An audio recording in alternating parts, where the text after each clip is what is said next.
Well, welcome everybody. It's exciting to have all of you here at a December training.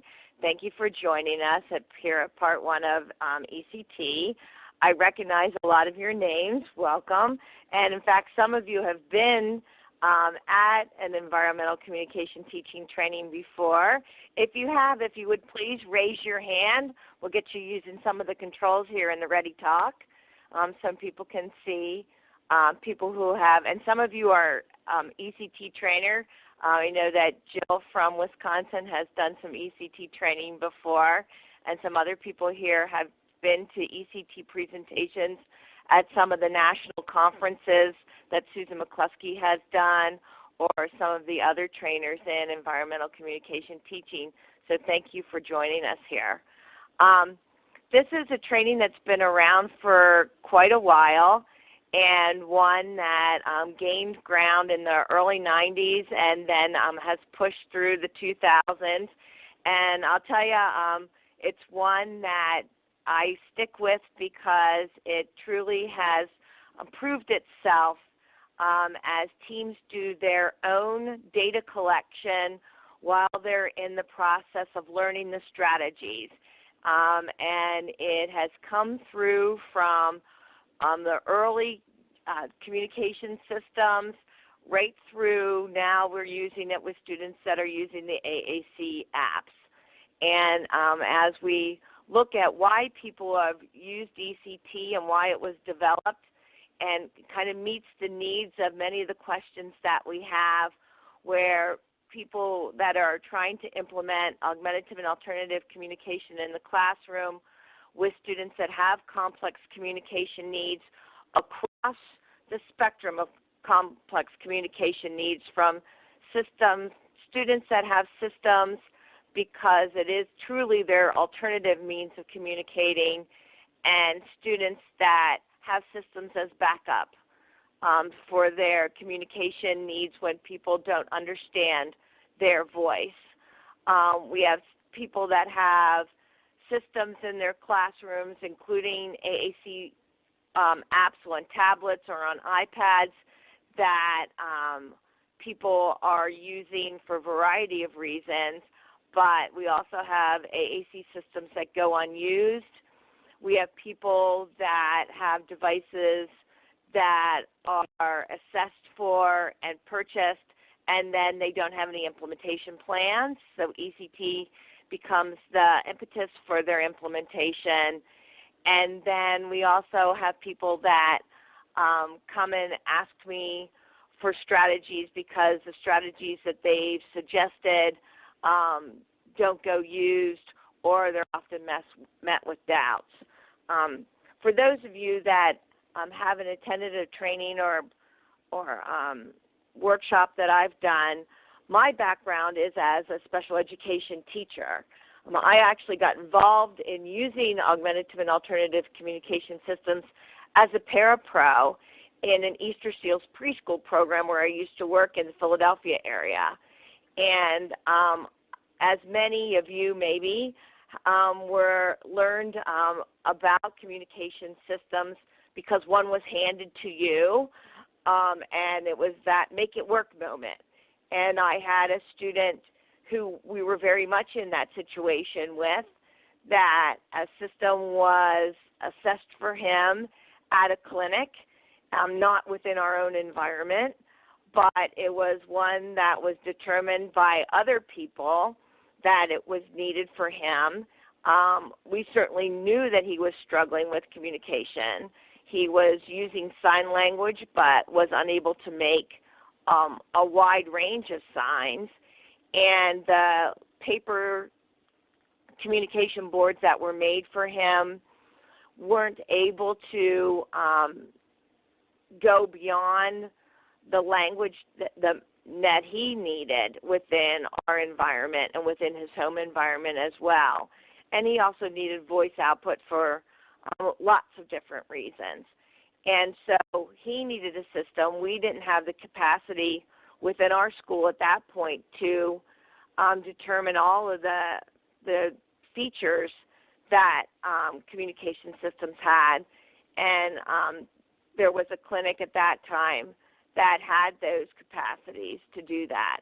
And so that was set up for, and it arrived, and of course nobody at our system knew anything about AAC systems, and we certainly didn't know how to implement one. And we were lucky enough to have these strategies of ECT that at the time were being researched, and we joined a training program and learned about them. And then later on I became an ECT trainer, and it became very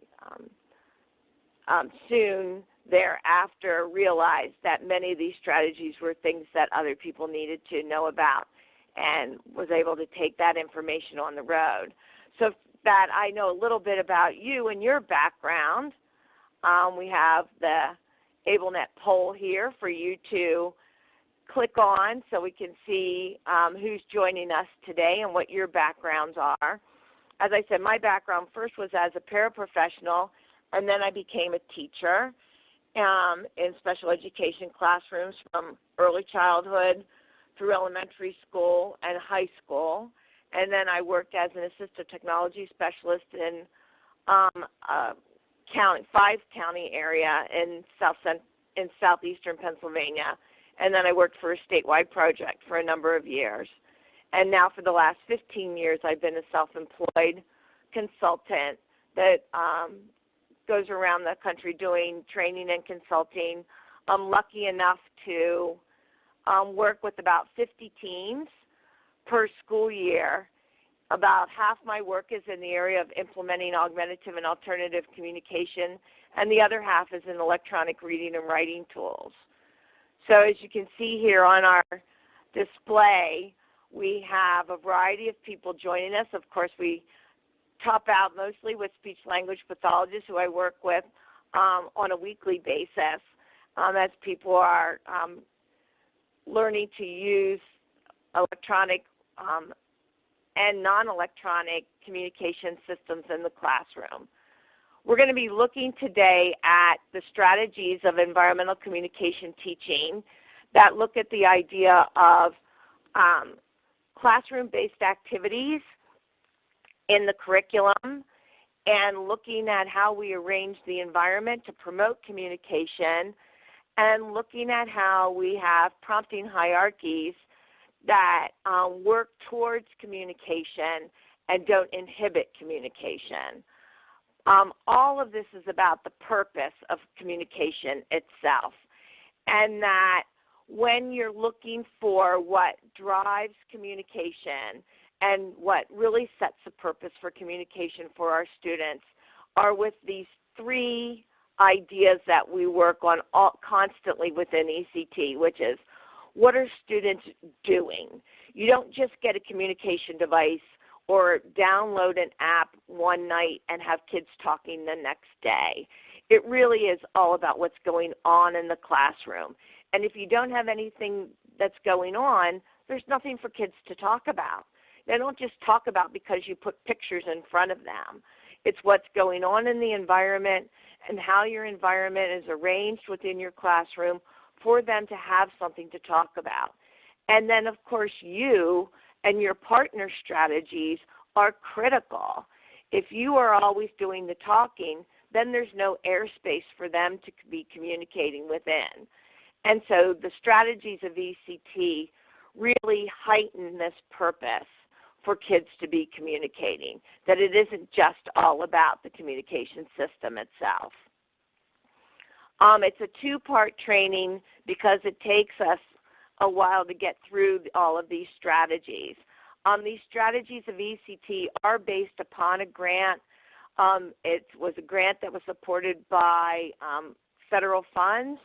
So these are not strategies that are copyrighted. Everything can be shared. The purchase of the grant was a while ago, so it's something that the strategies have been around for a while. They are proven strategies. You see here a listing of the states that have been involved over the time, and including different provinces in Canada where the ECT trainers have been out and about and doing their work. The initial goals of the grant were to increase the communication and augmented speakers, but we've also been using these strategies in students that are low volume communicators. We have been using these strategies with students who are hesitant communicators.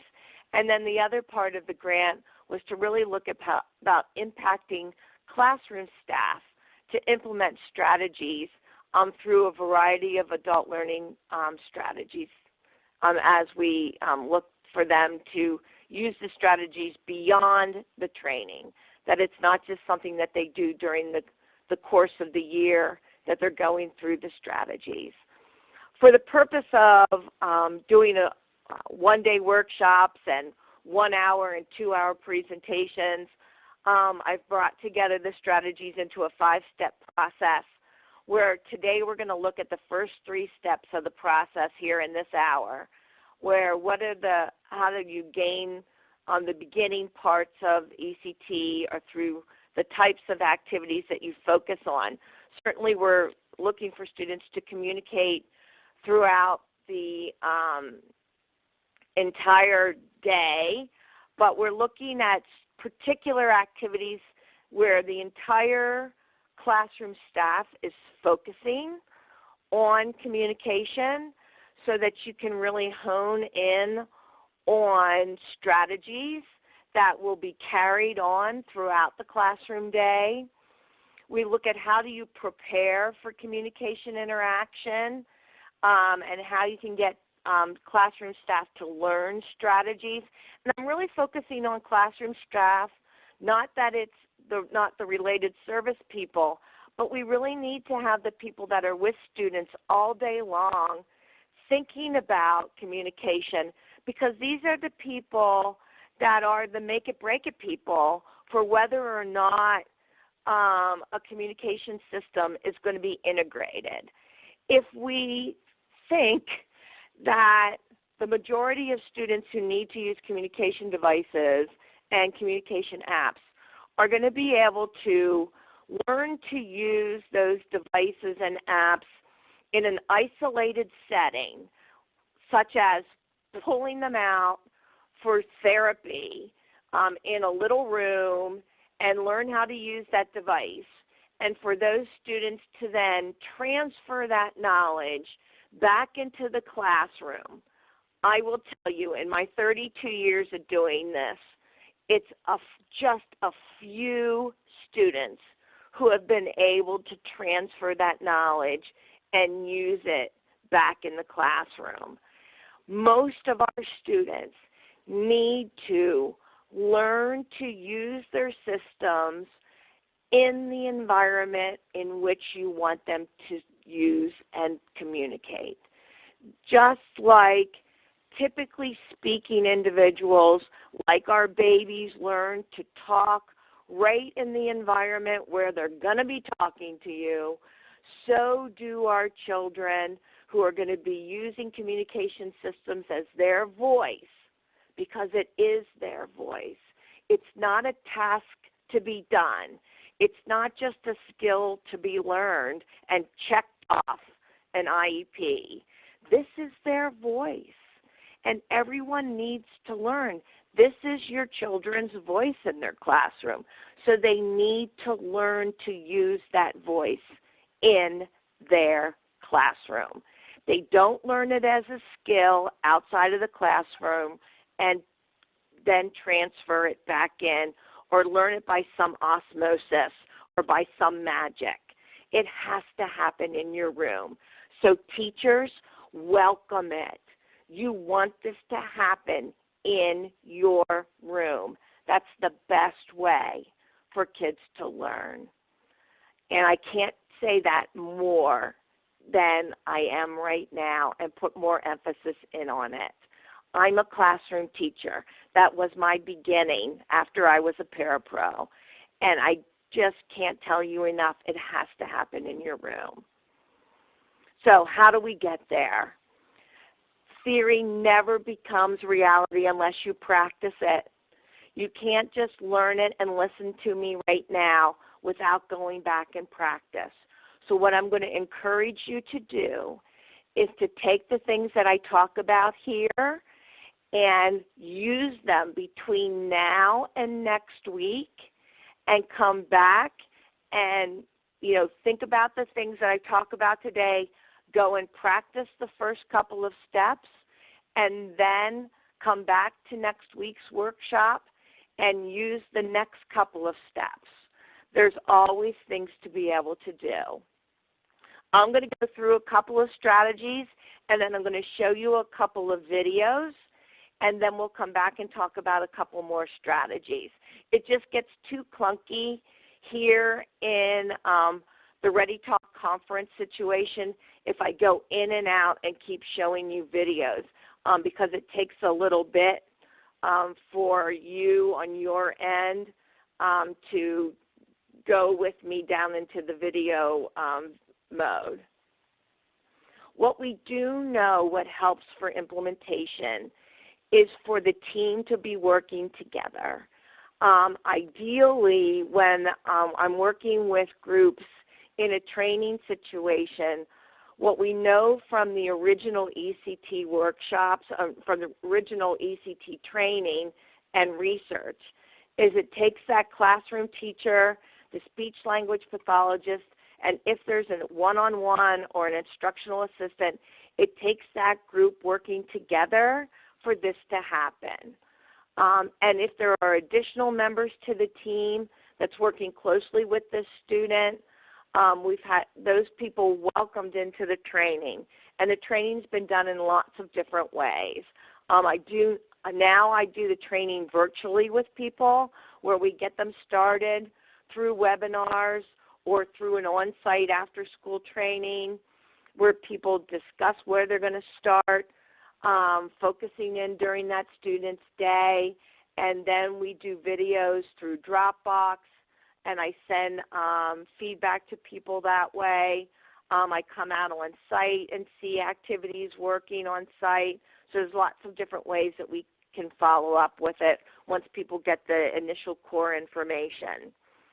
What we know from the original research from George Carlin and his group when he was at Indiana, now he's at the University of Illinois in Bloomington.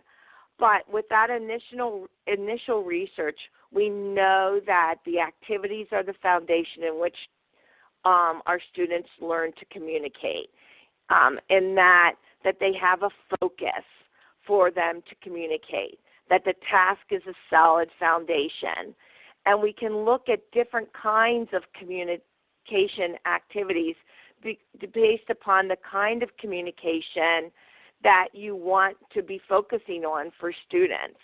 And you look at that for the speech-language pathologist here in the group, look at the kind of communication based upon your assessments of the different kinds of communication functions that students are strong and weak in. For the other individuals that are in the conference call here, you look at these kinds of communication contexts in big chunks. We have the parts of our day where communication is very social, where our students are in what's called dyadic communication, more than one individual in a social dyad. When this is the kinds of times where this happens are when your kids are arriving. They're arriving from school or they're departing from school. It's during the breaks. It's during your transitions between activities. It's when they're in the hallway going down to lunch. It's in the breaks between work. There isn't a lot of connectivity to the conversation when they're doing purely social talk. Social talk is very hard to plan for our augmented speakers. It's very quick. The topics shift quickly. They have fast exchanges. They don't speak in full sentences. They speak in phrases. They might say one word that is projected based upon what's going on or what you might already know about somebody. But these times of day are very important. These are the things that make our kids social beings within the school community. These are the things that make them the people and the fun people and the clever people that we know that they are. These are things that are very important to make a part of their communication system. They are things that you have to make sure that they can get to very quickly, that they have chatting pages, that they have chat messages. Sometimes these are things that you can make very quickly as a part of social pieces. They can be in step-by-steps. They can be in sequencers. You know, something that they can have a social script conversation. Another part of our day are the joint action routines. These are the kinds of routines. They might have school jobs. They might run messages to other teachers or down to the office. These are very scriptable routines. There are clear beginnings. There are clear endings. And there needs to be middles. Things that happen often with our augmentative communicators is that you only give them one thing to say, and they only learn to interact with one message. But that's not the true part of communicating. Communication is give and get and say something else, and somebody says something to you. And our augmented communicators need to know that communication has more than one step to it. And you don't just give them one thing to say until they say that with 100% accuracy. What you do is you give them many messages to say, and you support them throughout that conversation. So that when we work in ECT, that we always give at least 3 messages for students to say, no less than 3, because you want them to have the give and take of communication. We have many different routines throughout the day within the school day that you can have these joint action scripts. And the part of scripting that we need to make sure that we do is fading the script, that you can have a variety of messages that kids can say. They don't have to say all of the messages. That you can have a variety of messages depending upon the day or who they're talking to that they can say. Another part of the day for some of our students are those messages that they need to say to people to have things done for them. We call those behavior regulation messages. These are not the things that you say to kids to regulate their behavior. These are the messages that especially our students who have physical challenges need to say to people to have other things done for them. So things around basic hygiene, things that kids who might be in wheelchairs that other people are pushing, things about dressing routines. I had in my life a sister-in-law who had cerebral palsy, and the kinds of things that she needed to have her physical care attendants done were very important parts of the messages that she had, so that she wasn't just handled, but that she had things that she could tell people to do. Another part of this is then also being able to learn in school how to handle physical care attendants if those people are going to be a big part of your life after school. And then, of course, we're in school, and so part of your messages are instructional languages. And it's not just about having children say the answers to questions or to have vocabulary on units. It's having core vocabulary that can get you through many units. It is having, unit vocabulary that's going to be carried through many units. Some of that unit vocabulary doesn't need to be programmed onto high-tech devices, but can be available on a side-by-side paper display so that they can have that for just that unit, and that can be tucked away for future students in other units. We don't have to have everything programmed into a high-tech device or app. But also remember that your students need to participate in all ways of communicating in instructional activities. They need to be able to ask questions. They need to be able to participate in discussions. They need to know how to participate in paired instruction, in small group instruction, and in large group instruction. They also need to know as they grow older, I was also worked in a high school resource room, they need to know how to participate in activities like in interviews. They need to know how to participate in meetings. They also need to know how to participate in other ways within classrooms, interactions. So think about all the types of ways in which kids participate in different types of classroom activities. So you have these 4 kinds of communication contexts, and these are the kinds of contexts that we look at.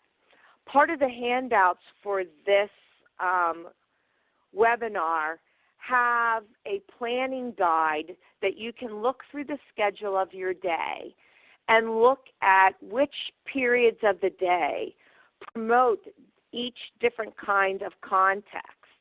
And you choose which kind of context to start in, remembering that you're going to have the student with their communication system throughout the day, but you might want to focus in as you plan for each kind of activity.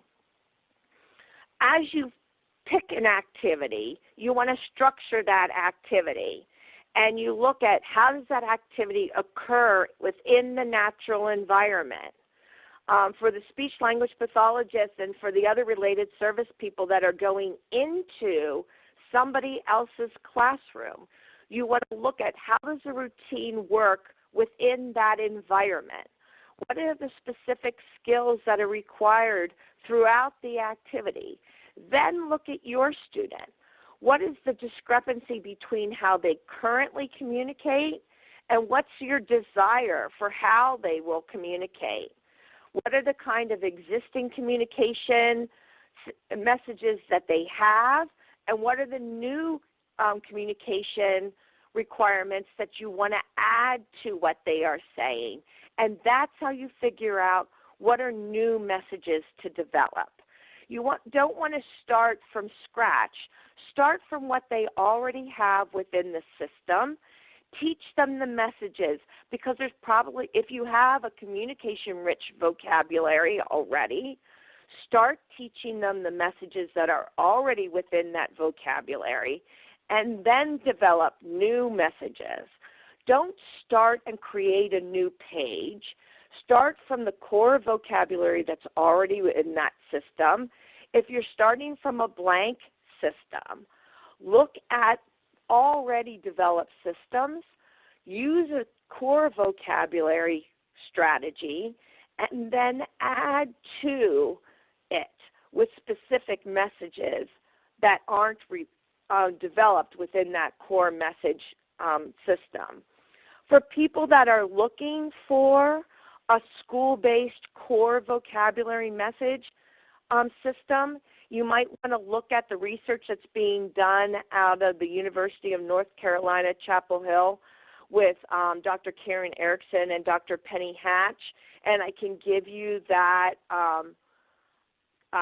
URL as we come to the end of this webinar.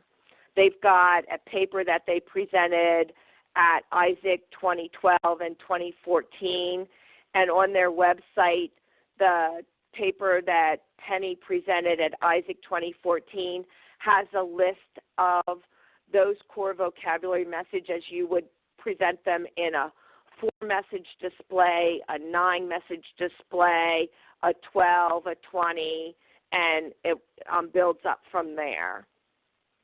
As you look at these activities, Make sure you're accounting for the entire activity and the communication that needs to be there for how the activity is initiated, how it's maintained, and how it's terminated. In planning that, there is a worksheet as a part of the form set that gives you the creation of those messages and helps you plan out that. You then target those messages as a part of the process of the communication, not just what do they say, what do they say, what do they say, but what are all the possible messages that they could be planning for as you're thinking about it, so that people aren't just having to fly by the seat of their pants, but they have an idea about what they could suggest for the student to be saying during that time. Make sure that you're thinking about the activity as it represents. Like if you're thinking about a reading activity, what are all the possible messages that somebody could say? When you're targeting activities, don't just think about an activity that happens one time a week. You want to be thinking about activities that happen often, because you're planning for teaching a student to communicate. You want to give them multiple opportunities that everybody is focusing on this. So we're looking at activities that occur 3 to 4 times a week, not just the one time that is what might be considered the language activity. You want this to be an activity that happens a part of a student's activity every day. That's why I look at arrival activities. I look at an activity that happens during reading every day, an activity that happens during something that is a part of a student's everyday communication needs. You know, what do they talk about while they're at lunch? We want to look at things that build interactive skills, not something that is just, this is talking time. You know, when you look at something that is what I call phony communication, that's an activity that was just built for them to be using their talker, you want it to be a part of the regular, average, everyday communication time. So you want to look at activities that target vocabulary expansion. If you want to look at things where they already have vocabulary, but you want to develop the language around that vocabulary.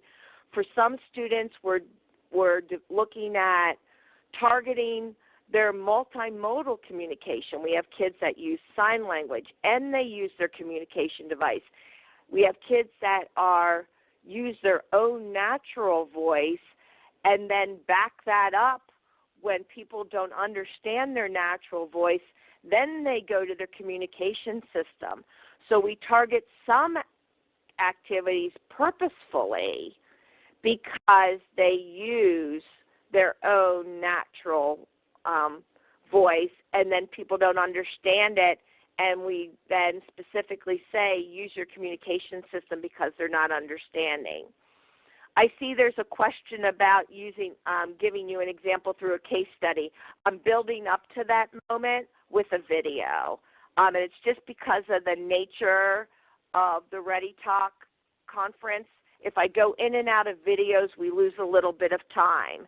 So I'm going to go into a video here in about 3 slides. We have some students that we use these ECT strategies because when they struggle with their communication is expressed through behaviors, through pinching, biting, hitting, and that's how their communication comes out. So instead of avoiding those times, we find when are those times more likely to occur, and that's when we use a script. And so we script out those times and we replace those times with specific messages in their communication device. This might be the times when you're using strategies like sensory rooms, and they are requesting to have a sensory break and which item in the sensory room that they want to be using, and talking about, maybe they might be on the rocking board and a big push and a little push, or they might be in the ball pit, or they might be using other items in a sensory room. Those are the kinds of things that they're scripting out. So we're really looking at this whole idea of a communicative model where you're choosing the social context. We're looking at different kinds of communicative functions, of requesting, of social communication, of, let me go to a communicative, of looking at commenting, of either giving information, and we don't just focus on one communicative function, because in typical communication interactions, we use different communication functions. We don't just request. We also give information. We ask of other information from other individuals. What do you like? We use social niceties. And so we create scripts that use these interactively. And we often intermix our modes.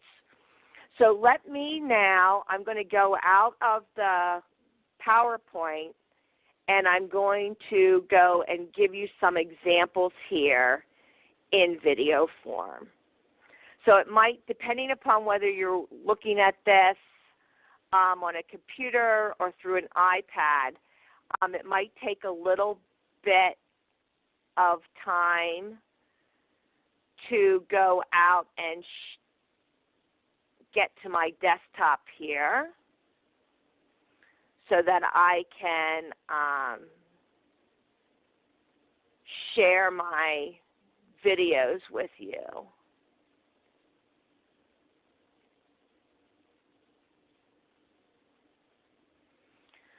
The first video I want to share with you is from Devrin, and I'm going to give you a pre and post.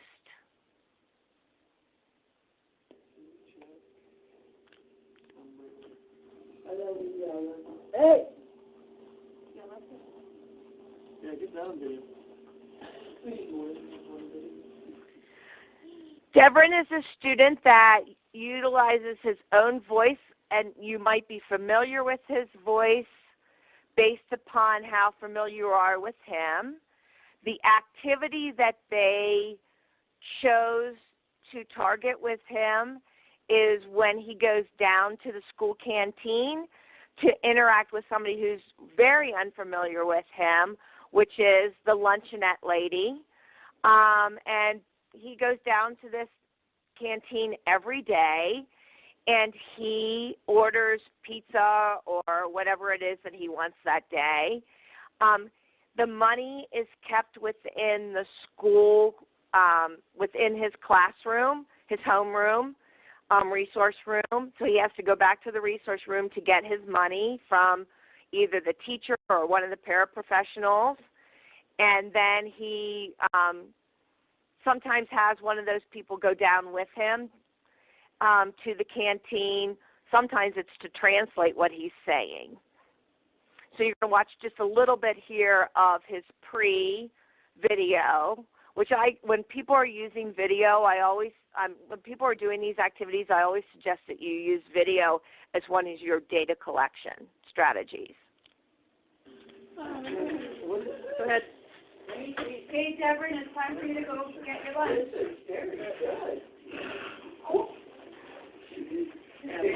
What am I going to make? Yeah.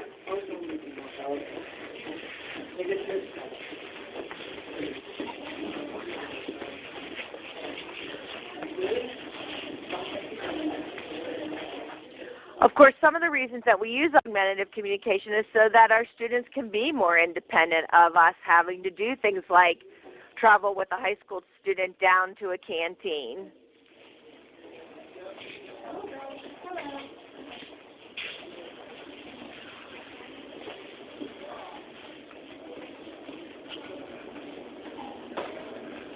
And while he's going down the hallway here, this gives me an opportunity to thank all of the teachers and the parents for letting me use these videos. Everybody's always in the process of learning, and so it really it's exciting for me to learn along with them. Everybody's always teaching me as they're in my workshops as well.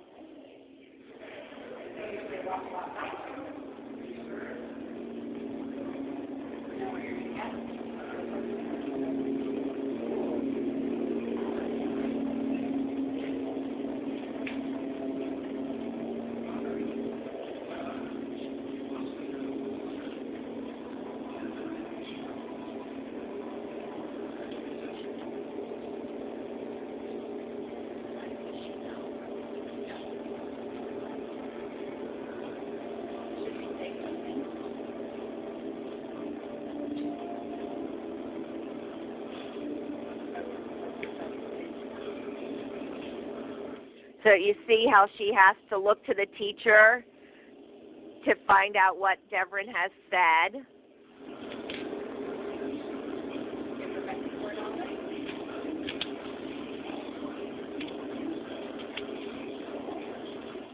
Which is often what happens with many of our students. So I'm going to close out of this one. You kind of get the idea. And then what you'll see kind of here in the April video, with videoing and learning these strategies, the teams are working all school year long with feedback from the ECT trainer as they're learning to use these strategies. Now this team was learning two things at the same time. They were learning the strategies, but they were also learning to use the POD, the Pragmatic Organization of Dynamic Displays. Devrin was a student that throughout his schooling career had access to a variety of communication devices, electronic devices, and he was an abandoner of electronic devices for whatever reasons. And so they had decided to use the POD with him. And for Devrin, it was something that brought him back to communication, to the purpose of communication, to the language structure of communication. And at this point, this video is in April. They got started in September with the ECT strategies, and with POD, I think they got started the next month of school. And so here in April, Devrin now knows the structure of the 20 POD, and he came along very quickly with it. And I have to really give kudos. This is a school system called Beautiful Plains in Canada, in Manitoba, Canada. And they really followed the structure of POD. And Devrin now, you'll see he's actually teaching the para-educators from other classrooms how to use it. So he's modeling POD for adults in other rooms. Okay. Time for categories.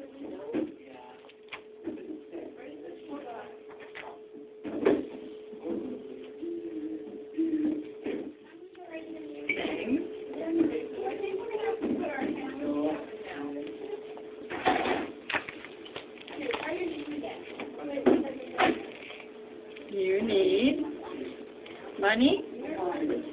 So if you remember from the pre-video, Devrin comes back to his resource room to get his money. He has to ask an adult for the money because it gets locked away here in the cabinet. So that's one of the things that he, is a message that he needs to communicate back here in this classroom. Where's your wallet in here? Oh, yeah. Because this is an adult who's unfamiliar with the classroom. No, we just give them. Is that okay? Okay, you got $5 difference. It's Canadian money. Counting? Okay. Oh, you missed a step.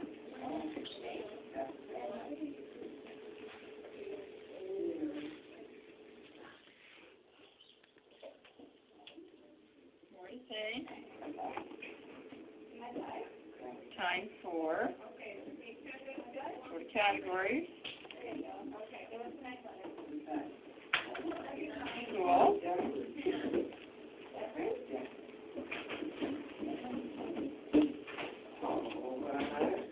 For some of you that might be unfamiliar with POD, it's structured around the process of communicating. And so Deverin's going through, and he said he's had more to say, something about school. Cafeteria. And he's telling her that he's going to go to the cafeteria. That's good. Now you're ready? Mm-hmm. All right, we don't need to watch them walk down the hallway.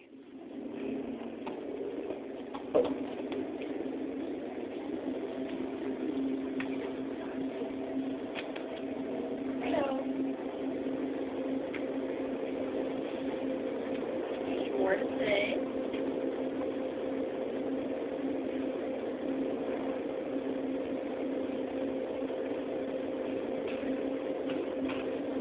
Okay, the categories. Eat, drink.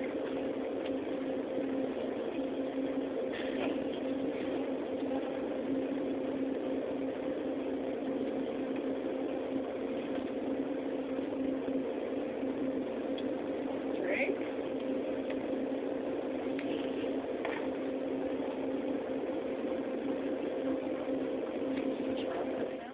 So if you notice, then now Devin can talk directly to the woman at the canteen. She knows to look at his book and where he's pointing, and he doesn't have to have an adult communicate for him.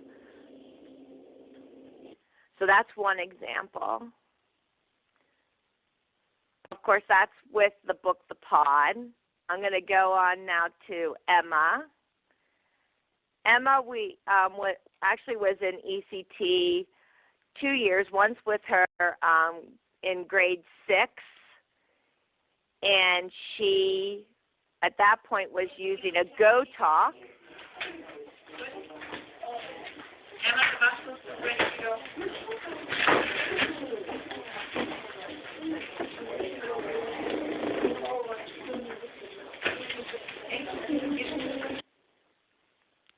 So that's the beginning of a job that she had where she takes the bus list down to the office.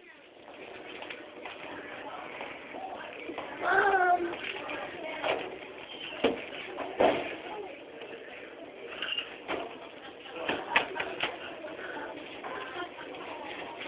Hi, Emma. Answer me. I have the bus list. Thank you. Do you have a question for me? Do you have a question? Do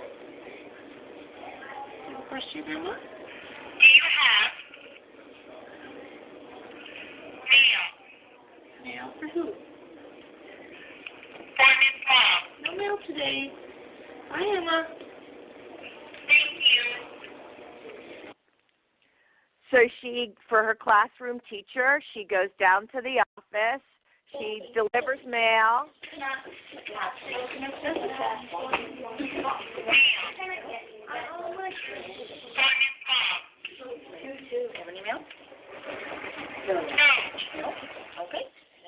So she goes down, she interacts with the school secretary, she finds out if there's mail, she gives mail, she finds out if there's mail, and then she comes back and she tells her teacher. And then Emma's team last year, when she was in high school, she had just gotten an iPad with an app, with the ProLocal to Go app, and to get her to do some more, to talk in more social situations, they were playing Uno, or actually no, they were playing Go Fish with cards, and so here's a little bit of our Go Fish game. Do you have any pairs, Emma? Do you have any pairs? Look at your cards. Okay, yeah. Take that one. Put it down. You know what to do with your pairs. Okay, now who are you going to ask? Miss Lee, What are you going to ask? do you have a Which one? 4? No, Emma, go fish. Go fish. Whose turn is it now? Stephanie. Fish? Did you get a fish? Oh, I didn't even let you do that. That's my fault. Sorry, Em. Do you have a pair? Good job. That's my fault. Okay, now it's your turn again. Yeah. So who are you going to ask? Mrs. Hunter. Yes, Emma. Do you have a Remember to look.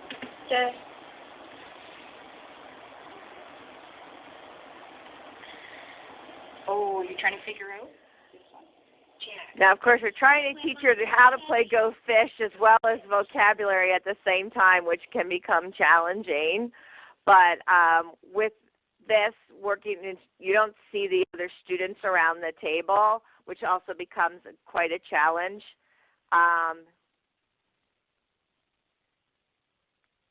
With the activities. So now I'm going to come back to our Ready Talk. So I pause from here.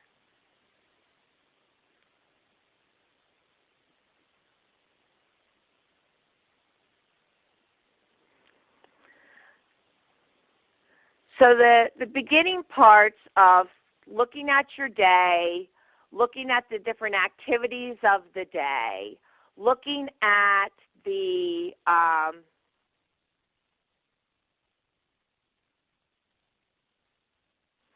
looking at which activities you can focus in on. Again, the students, if you're not just giving them the communication device during this time, it's during these times that everybody's focusing on their use of the system and what messages are being said. And then, of course, what environmental arrangements are going on, because that's also what adds to the purpose. These are strategies that you've probably picked up in lots of different workshops, making sure that, interesting materials and activities for students that are just getting started possibly. In some cases, you might be using the strategies that the materials are in view, but they're out of reach, so they need to request for those things. For some students, it might be materials that they need to ask for assistance, or you're only giving small amounts, inadequate portions, so they need multiple opportunities to request. Once the student knows the routine, you might be using sabotaging of the routine as long as it doesn't heighten anxiety. You don't want to be doing those kinds of things. Making sure that you're providing an optimum level number of choices within those routines.